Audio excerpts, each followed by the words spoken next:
Good morning friends. मैं doctor Anoop केला। मैं एक न्यूरोसर्जन हूँ और पिछले 10 सालों से मैं अकोला महाराष्ट्र में प्रैक्टिस कर रहा हूँ। आज मैं आपको एक सबसे कॉमन या मोस्ट कॉमन न्यूरोलॉजिकल सिम्टम जिसे या बीमारी जिसे हम कहते हैं ब्रेन स्ट्रोक या पैरालिसिस के बारे में कुछ बताना चाहता हूँ। तो सबसे पहले ब्रेन स्ट्रोक या पैरालिसिस क्या होता है? तो बेसिकली ये एक बीमारी है जिसकी वजह से इंसान के या पेशेंट का मोस्ट कॉमनली जो है कि एक शरीर का एक भाग या एक साइड कमज़ोर पड़ जाती है, जिसे हम पैरालिसिस या अर्धांग वायु भी कहते हैं हिंदी में। तो ये किस कारण से होता है इसके बारे में हम आगे बात करेंगे। पहले तो ये जानना ज़रूरी है कि ब्रेन स्ट्रोक या पैरालिसिस जो है ये किसी भी उम्र में हो सकता है। जब एक्चुअली ये जिसे हम कहते हैं 50 से 60 साल के एज के बाद में ज़्यादा कॉमन है, बट आजकल कम उम्र में भी जैसे 20, 25 या 30 साल की उम्र में भी लोगों को पैरालिसिस का अटैक या पैरालिसिस होने के चांसेस रहते हैं। यह बीमारी, ये जो तकलीफ़ है, ये मेल्स और फीमेल्स यानी पुरुष और स्त्रियों में दोनों में पाई जाती है। हालांकि इसके कुछ रिस्क फैक्टर्स हैं जिसके बारे में, कुछ रिस्क फैक्टर्स ऐसे हैं जिनके बारे में हम उसे मॉडिफाई किया जा सकता है और कुछ ऐसे हैं जिसे हम जो हमारे कंट्रोल में नहीं है, जैसे कि फैमिली हिस्ट्री। कुछ पेशेंट को फैमिली हिस्ट्री रहती है तो स्ट्रोक की, जैसे कि हार्ट अटैक की जो एमआई की जो फैमिली हिस्ट्री है, वही उन्हीं लोगों में वैसे ही कुछ लोगों में स्ट्रोक की भी फैमिली हिस्ट्री पाई जाती है। इसमें हम बहुत कुछ कर नहीं सकते, बट जिसके बारे में हमने सतर्क रहना चाहिए या जिसके बारे में हम कुछ एक्शन ले सकते हैं वो है हमारी डाइट, जैसे कि जो वेरी हाई कैलोरी डाइट जिसे हम कहते हैं, जैसे तला हुआ या बहुत ज़्यादा मीठा या बहुत सैचुरेटेड फैटी डाइट या प्रोसेस्ड फूड, ये हमने हमारे डाइट में कम से कम रखना चाहिए। प्रोटीन का इंटेक ज़्यादा से ज़्यादा या एटलीस्ट 1 ग्राम पर केजी, मतलब अराउंड 60 to 70 ग्राम से एक अडल्ट ने प्रोटीन अपने डाइट में लेना ज़रूरी है। ये मिनिमम रिक्वायरमेंट है।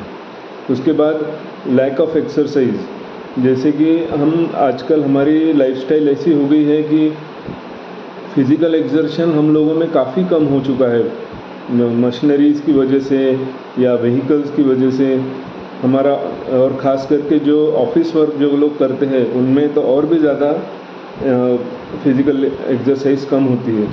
तो हमने हमारे लाइफ में खुद के लिए फ़िज़िकल एक्सरसाइज के लिए डेली एटलीस्ट आधा से 1 घंटा निकालना ज़रूरी है। एक बार आप शुरू कीजिए, फिर धीरे धीरे जैसे जैसे आदत हो जाती है तो ये इतना भी ज़्यादा डिफ़िकल्ट नहीं है अपना हेल्थ के लिए टाइम निकालना।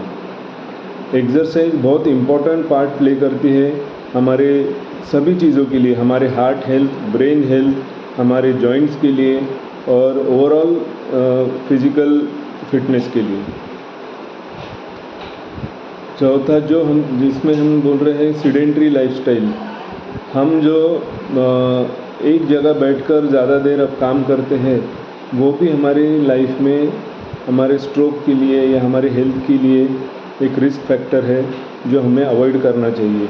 ज़्यादा देर एक जगह पे बैठे रहना ये हमारे हेल्थ पे दुष्परिणाम ला सकता है। फिर कुछ चीज़ें ऐसी हैं जैसे जेनेटिक डिस्पोजिशन, कुछ जेनेटिक प्रॉब्लम्स रहते हैं जैसे कि लिपिड मेटाबॉलिज्म से रिलेटेड या कार्डियक मेटाबॉलिज्म से रिलेटेड, जो हमारे कंट्रोल में नहीं है, उसके बारे में हम बहुत ज़्यादा कुछ कर नहीं सकते। बट ऐसा कहा जाता है कि even genetic factors can be modified अगर हम हमारी डाइट और एक्सरसाइज का ख्याल रखें तो। नेक्स्ट हम आते हैं कि इसके साइन सिम्टम्स, मतलब क्लिनिकल फीचर्स क्या है, कब हम पहचाने कि कोई पेशेंट को या पर्सन को स्ट्रोक आया है।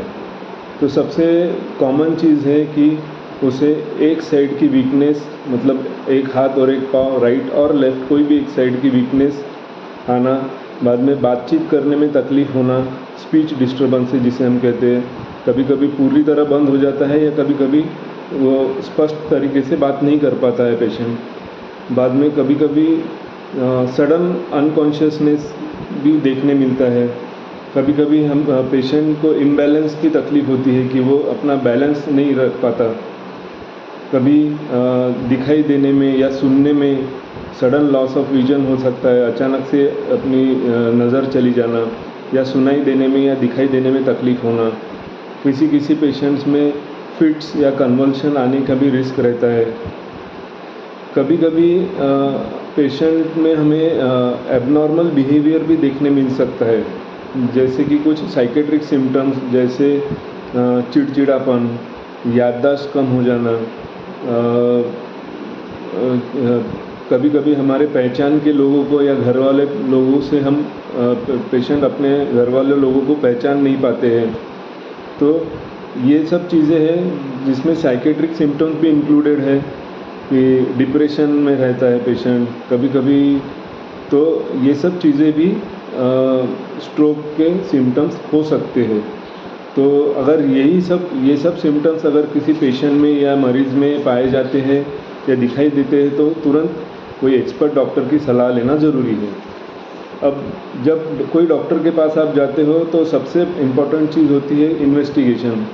इन्वेस्टिगेशन किस आधार पे किया जाता है, तो सबसे इम्पॉर्टेंट रहता है सीटी स्कैन या फिर एमआरआई ब्रेन का। तो इसमें हमें पता चलता है कि जो कॉमन कॉजेज़ है स्ट्रोक के, जैसे कि जिसे हम थ्रोम्बोटिक या फिर हेमोरेजिक कहते हैं। थ्रोम्बोटिक मतलब कि कभी कभी ब्लड सप्लाई बंद होने की वजह से स्ट्रोक होता है, जिसे हम थ्रोम्बोटिक कहते हैं, या फिर हेमोरेजिक स्ट्रोक मतलब कोई ब्लड वेसल के फटने की वजह से स्ट्रोक होता है, जिसे हम हेमोरेजिक स्ट्रोक कहते हैं।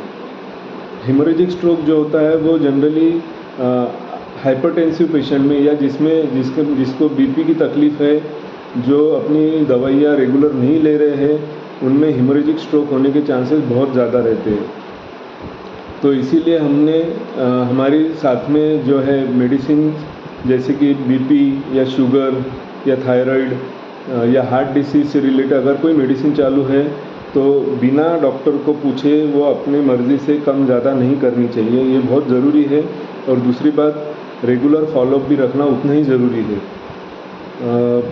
उसके बाद जब हम ये सब सीटी या एमआरआई में जब हमें कंफर्म हो जाता है कि उसे जो ब्रेन का कुछ प्रॉब्लम है, तो हमें तुरंत किसी स्पेशलिस्ट को कंसल्ट करके तुरंत इमीडिएट एडमिशन कराना ज़रूरी है, ताकि जल्दी से जल्दी उसके ट्रीटमेंट शुरू हो।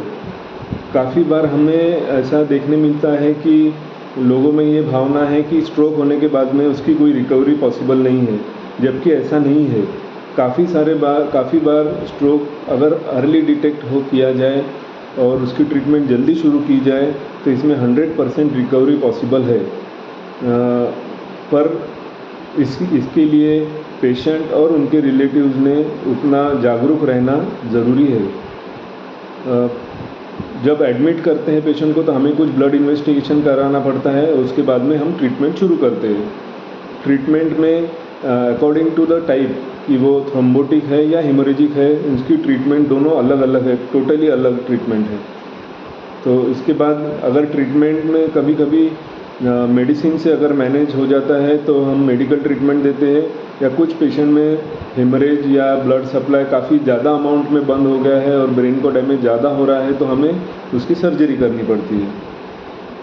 सर्जरी के भी रिज़ल्ट डिपेंड करते हैं कि पेशेंट कितने जल्दी आया है और उसमें कितना ज़्यादा डैमेज हुआ है। तो वो हिसाब से हमें डिसीजन लेना पड़ता है कि सर्जरी का पेशेंट को फ़ायदा होगा या नहीं होगा।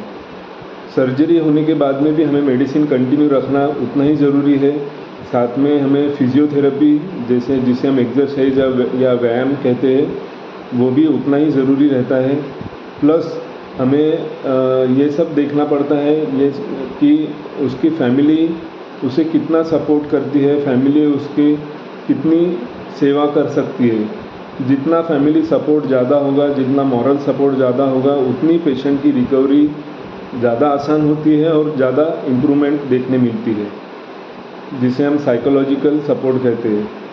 और साथ में हमें कभी कभी कुछ पेशेंट को बिहेवियरल थेरेपी की भी ज़रूरत पड़ती है, जो कि ब्रेन फंक्शन अल्टर होने की वजह से बिहेवियर में जो चेंजेस आते हैं उसके लिए हमें बिहेवियरल थेरेपी भी देनी पड़ती है। तो ये सब बातें हैं जिसके वजह से हमें अर्ली डिटेक्शन, अर्ली ट्रीटमेंट और प्रॉपर गाइडेंस अगर मिले तो हम पेशेंट को अच्छे से अच्छी ट्रीटमेंट देके उन्हें ठीक कर सकते हैं। Thank you.